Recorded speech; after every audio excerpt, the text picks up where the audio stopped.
खऱ्या शिवसेनेवरून पुन्हा राजकीय वातावरण तापणार, ठाकरेंच्या याचिकेवर शिंदे गटाला नोटीस. शिवसेना आमदार अपात्रता प्रकरणाचा निकाल 10 जानेवारीला घोषित करण्यात आला.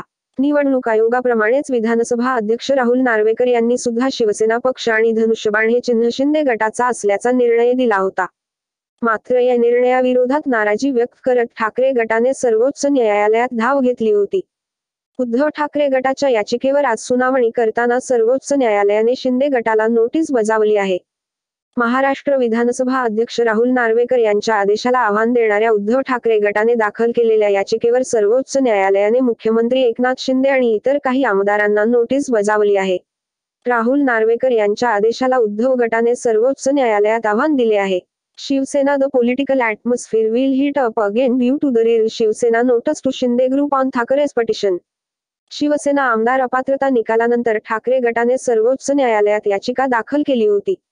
ठाकरे गटाकडून ज्येष्ठ वकील कपिल सिब्बल आणि अभिषेक सिंघवी यांनी युक्तिवाद केला. त्यांच्या युक्तिवादाची मुख्य न्यायमूर्ती डी.वाय. चंद्रचूड, न्यायमूर्ती जे.बी. पाडीवाला आणि न्यायमूर्ती मनोज मिश्रा यांच्या खंडपीठाने दखल घेतली आणि मुख्यमंत्री एकनाथ शिंदे यांच्यासह इतर आमदारांना 2 आठवड्यात उत्तर देण्यास सांगितले आहे. मुंबई उच्च न्यायालयात सुनावणी करू शकता, सुप्रीम कोर्ट. ठाकरे गटाच्या याचिकेवर सुनावणी करताना सर्वोच्च न्यायालयाने सुरुवातीला सांगितले की, मुंबई उच्च न्यायालय ही याचिकेवर सुनावणी करू शकता. मात्र ठाकरे गटाच्या वरिष्ठ वकिलांनी या कल्पनेला विरोध केला आणि हे प्रकरण हाताळण्यासाठी सर्वोच्च न्यायालय अधिक अनुकूल असल्याचे स्पष्ट केले. एकनाथ शिंदेंनी असंवैधानिकपणे सत्ता काबीज केली.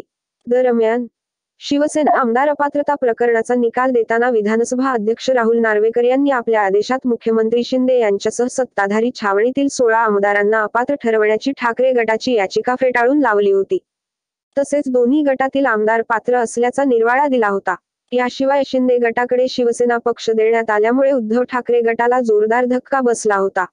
यानंतर एकनाथ शिंदे यांनी असंवैधानिकपणे सत्ता काबीज केली आहे आणि ते असंवैधानिक सरकार चालवत असल्याचा आरोप ठाकरे गटाकडून वारंवार करण्यात येत आहे.